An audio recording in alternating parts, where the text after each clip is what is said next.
അപ്പോഴത്തെ home made ആയിട്ടുള്ള നമ്മുടെ ഈ ഒരു ചോക്ലേറ്റ് വിപ്പിംഗ് ക്രീം റെഡിയാക്കാനായിട്ട് സ്റ്റൗവിൽ ഇതേ ഞാനൊരു പാൻ വെച്ച് കൊടുത്തിട്ടുണ്ട്. അപ്പോൾ ആ പാൻ എന്ന് പറയുന്നത് നന്നായിട്ട് ക്ലീൻ ആയിരിക്കണം കേട്ടോ, വെള്ളമൊന്നും ഉണ്ടാവാൻ പാടില്ല. അപ്പോൾ ആ പാൻ അത്യാവശ്യം നന്നായിട്ട് ചൂടാവുന്ന സമയത്ത് ഇതേ ഇങ്ങനെയുള്ള ഒരു ഗ്ലാസ്സിൽ അരഭാഗത്തോളം മൈദ നമുക്ക് ഈ ഒരു പാനിലോട്ട് അങ്ങോട്ട് മുഴുവനായിട്ട് ഇട്ട് കൊടുക്കാം. ഇനി ഇത് ഈ ഒരു മൈദയുടെ കൂടെ തന്നെ നമുക്ക് ഈ ഒരു വിപ്പിംഗ് ക്രീമിന് ആവശ്യമായിട്ടുള്ള പഞ്ചസാര ചേർത്ത് കൊടുക്കാം.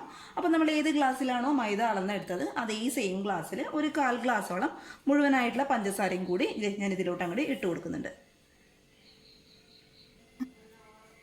ഇനി ഇത് രണ്ടും കൂടി നമുക്ക് നന്നായിട്ടൊന്ന് വറുത്തെടുക്കാം. അപ്പോൾ വറുത്തെടുക്കുമ്പോൾ ശ്രദ്ധിക്കാം, ഒരിക്കലും ഹൈ ഫ്ലെയിമിൽ വെച്ചിട്ട് വറുത്തെടുക്കാനായിട്ട് പാടില്ല കേട്ടോ. ഏറ്റവും ലോ ഫ്ലെയിമിൽ വെച്ചിട്ട് സാവധാനം ഇതങ്ങോട്ട് വറുത്തെടുക്കാം.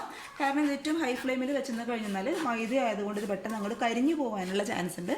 മാത്രമല്ല അത് നമ്മുടെ വിപ്പിംഗ് ക്രീമിന് വല്ലാത്തൊരു ടേസ്റ്റും കൊടുക്കും കേട്ടോ. അതുകൊണ്ട് ഏറ്റവും ലോ ഫ്ലെയിമിൽ വെച്ചിട്ട് പതുക്കെ അങ്ങോട്ട് വറുത്തെടുക്കുക. പിന്നെ ഈ ഒരു 1/4 ഗ്ലാസ് പഞ്ചസാര എന്നുള്ളത് ഈ ഒരു വിപ്പിംഗ് ക്രീമിന് അത്യാവശ്യം നല്ലൊരു മധുരം ഉണ്ടാവും. ഇനി നല്ല മധുരം ഉള്ളതെന്ന് വേണമെന്നുള്ളവർക്ക് നമ്മൾ മൈദ എടുത്ത അതേ സെയിം ക്വാണ്ടിറ്റിയിൽ, അതായത് 1/2 ഗ്ലാസോളം പഞ്ചസാര എടുക്കാം കേട്ടോ. അപ്പോൾ നമുക്കിത് ആദ്യം സാവധാനം ഇതങ്ങോട്ട് വറുത്തെടുക്കാം.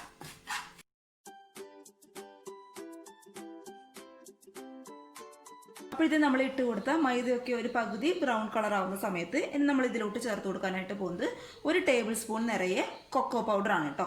അപ്പോൾ ഈ ഒരു സമയത്ത് നിങ്ങളുടെ കയ്യിൽ കൊക്കോ പൗഡർ ഇല്ലാന്നുണ്ടെങ്കിൽ അതിന് പകരമായിട്ട് കോഫി പൗഡറോ അല്ലാന്നുണ്ടെങ്കിൽ ചോക്ലേറ്റ് പൗഡറോ എന്തായാലും ഉപയോഗിക്കാം കേട്ടോ. അപ്പോൾ നമ്മളിതൊരു ചോക്ലേറ്റ് വിപ്പിംഗ് ക്രീമാണ് റെഡിയാക്കുന്നതുകൊണ്ടാണ് 1 ടേബിൾ സ്പൂണോളം കൊക്കോ പൗഡർ നമ്മൾ ഇതിലോട്ട് അങ്ങോട്ട് ഇട്ട് കൊടുത്തത്. ഇനി ഇത് നന്നായിട്ട് നമുക്കൊന്ന് വറുത്തെടുക്കാം. ഇത് കറക്റ്റ് ഒരു ബ്രൗൺ കളറായിട്ട് വരണം കേട്ടോ. ആ ഒരു രീതിയിലെത്തുന്നവരെ നന്നായിട്ട് ഇതൊന്ന് വറുത്തെടുക്കാം. അപ്പോഴത്തേ ഈ ഒരു പൊടികളെല്ലാം കൂടി ഞാൻ നന്നായിട്ട് റോസ്റ്റ് ചെയ്ത് എടുത്തിട്ടുണ്ട്. അപ്പോൾ റോസ്റ്റ് ചെയ്തെടുക്കുമ്പോൾ ശ്രദ്ധിക്കുക, ഒരിക്കലും കരിഞ്ഞു പോവാതെ നോക്കുക കേട്ടോ. ഇനി നമുക്ക് ഈ ഒരു പൗഡറിലോട്ട് നമ്മൾ ഏത് ഗ്ലാസ്സിലാണോ പഞ്ചസാര അതുപോലെ മൈദയൊക്കെ അളന്നെടുത്തത് അതേ സെയിം ഗ്ലാസ്സിൽ 2 ഗ്ലാസ് നിറയെ സാധാരണ വെള്ളം ഒഴിച്ചു കൊടുക്കാം കേട്ടോ. അപ്പോൾ വെള്ളം ഒഴിച്ചു കൊടുക്കുമ്പോൾ ശ്രദ്ധിക്കുക, എല്ലാം കൂടി ഒരുമിച്ച് ഒഴിക്കാനായിട്ട് പാടില്ല. കുറച്ചായിട്ട് ഒഴിച്ചു കൊടുത്ത് ആ മൈദയുടെ കട്ടയൊക്കെ ശരിക്കും നന്നായിട്ടൊന്ന് ഉടച്ചെടുക്കുക. അതുപോലെ നമ്മുടെ ഇട്ട് കൊടുത്ത പഞ്ചസാരയൊക്കെ കംപ്ലീറ്റ് ആയിട്ട് ഈ ഒരു വെള്ളത്തിൽ അങ്ങോട്ട് അലിഞ്ഞു ചേരണം. അപ്പോഴാണ് നമ്മുടെ വിപ്പിംഗ് ക്രീമിന് നല്ലൊരു മധുരം ഉണ്ടാവുക. ഇനി ഇത് ഈ ഒരു സമയത്ത് നമ്മുടെ ഈ ഒരു വിപ്പിംഗ് ക്രീമിന് നല്ലൊരു ഫ്ലേവർ കൊടുക്കാൻ വേണ്ടിയിട്ട് ഒരു 1/2 ടേബിൾ സ്പൂണോളം വാനില എസൻസും കൂടി ഞാൻ ഇതിലോട്ട് അങ്ങോട്ട് ചേർത്ത് കൊടുക്കുകയാണ്. അപ്പോൾ ഈ ഒരു വാനില എസൻസ് ഉള്ളത് ഓപ്ഷനിലാണ് കേട്ടോ, കയ്യിലുണ്ടെങ്കിൽ ചേർത്ത് കൊടുത്താൽ മതി. ഇനി അത് ചേർത്തില്ലെങ്കിൽ നമ്മുടെ ഒരു വിപ്പിംഗ് ക്രീമിന് നല്ലൊരു ടേസ്റ്റ് ഉണ്ടാകും കേട്ടോ. അപ്പോൾ ഇതെല്ലാം കൂടി നന്നായിട്ടൊന്ന് മിക്സ് ചെയ്ത് കൊടുക്കാം. കൈ ഇളക്കാതെ മിക്സ് ചെയ്ത് കൊടുക്കണം. കാരണം എന്താണെന്ന് വെച്ചാൽ ഇത് ചൂടാകുന്ന സമയത്ത് നമ്മൾ ഇതിലോട്ട് മൈദ ചേർത്ത് കൊടുത്തുകൊണ്ട് പെട്ടെന്ന് ഇതങ്ങോട്ട് കട്ട കെട്ടാനുള്ള ചാൻസ് ഉണ്ട്. അതുകൊണ്ട് കൈ വിടാതെ നന്നായിട്ട് അങ്ങോട്ട് മിക്സ് ചെയ്ത് കൊടുക്കുക കേട്ടോ. പിന്നെ ഈ ഒരു സമയത്ത് തന്നെ ഈ ഒരു വിപ്പിംഗ് ക്രീമിന് ആവശ്യമായിട്ടുള്ള മധുരം നിങ്ങളൊന്ന് ടെസ്റ്റ് ചെയ്ത് നോക്കുക. ഒരുപാട് മധുരം കുറവാണ് എന്ന് തോന്നുകയാണെങ്കിൽ ഒരു 1-2 ടേബിൾ സ്പൂണോളം എക്സ്ട്രാ പഞ്ചസാരയും കൂടി ചേർത്ത് കൊടുത്തിട്ട് നന്നായിട്ട് ഇതൊന്ന് മിക്സ് ചെയ്ത് കൊടുക്കുക.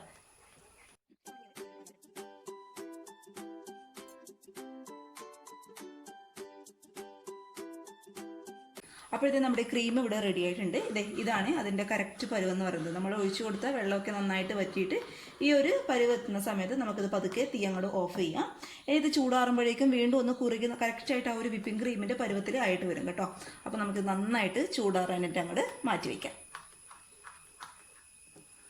അപ്പോഴത്തെ നമ്മുടെ വിപ്പിംഗ് ക്രീം ചൂടൊക്കെ ആറിയിട്ട് നന്നായിട്ട് സെറ്റായിട്ട് കിട്ടിയിട്ടുണ്ട്.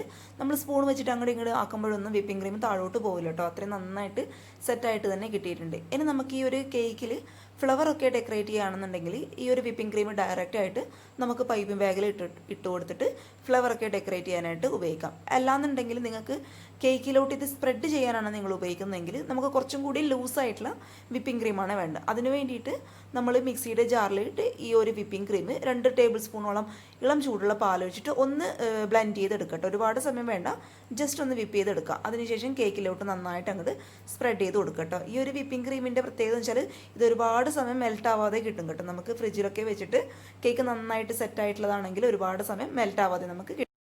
അപ്പോൾ ഇത്രയേ ഉള്ളൂ ഈ ഒരു വിപ്പിംഗ് ക്രീമിൻ്റെ റെസിപ്പി എന്ന് പറയുന്നത്. എല്ലാവരും ഒന്ന് ട്രൈ ചെയ്ത് നോക്കുക. നമുക്ക് സിമ്പിളായിട്ട് ഒരുപാട് ചേരുവകളൊന്നും ഇല്ലാതെ വീട്ടിൽ സാധാരണക്കാർക്ക് ഉണ്ടാക്കാൻ പറ്റുന്ന നല്ലൊരു റെസിപ്പിയാണ് കേട്ടോ. എന്ന് വെച്ചിട്ട് ഒരിക്കലും നമുക്ക് വിപ്പിംഗ് ക്രീമിൻ്റെ അത്രയും ഒരു ടേസ്റ്റ് ഉണ്ടെന്ന് ഞാൻ ഒരിക്കലും പറയില്ല കേട്ടോ. ആ ഒരു തവണ ഒന്ന് ട്രൈ ചെയ്ത് നോക്കൂ. അപ്പോഴേ നിങ്ങൾക്ക് ആ ഒരു ടേസ്റ്റ് എത്രത്തോളം ഉണ്ടെന്ന് മനസ്സിലാവും. അപ്പോൾ എല്ലാവർക്കും ഇഷ്ടമായി എന്ന് വിചാരിക്കുന്നു. വീഡിയോ കണ്ട് ഇഷ്ടപ്പെട്ടാൽ വീഡിയോ ലൈക്ക് ചെയ്യാതെ പോകരുത്. പിന്നെ ഈ ചാനലിൻ്റെ വീഡിയോസൊക്കെ ആദ്യമായിട്ട് ആരെങ്കിലും കാണുകയാണെന്നുണ്ടെങ്കിൽ ഒന്ന് സബ്സ്ക്രൈബ് ചെയ്യുക കേട്ടോ. സബ്സ്ക്രൈബിൻ്റെ കൂടെ തൊട്ടടുത്തുള്ള കുഞ്ഞ് ബെല്ലൈക്കൺ കൂടി ഇനേബിൾ ചെയ്ത് ഓൾ എന്നുള്ള ഓപ്ഷൻ ക്ലിക്ക് ചെയ്യുകയാണെങ്കിൽ ഇതുപോലുള്ള നല്ല നല്ല വീഡിയോസ് ഞാൻ ഇടുമ്പോൾ നിങ്ങൾക്ക് പെട്ടെന്ന് നോട്ടിഫിക്കേഷൻ കിട്ടും. അപ്പോൾ നാളെ ഒരു നല്ല വീഡിയോ ആയിട്ട് കാണും വരെ thank you for watching Simnas food world. By.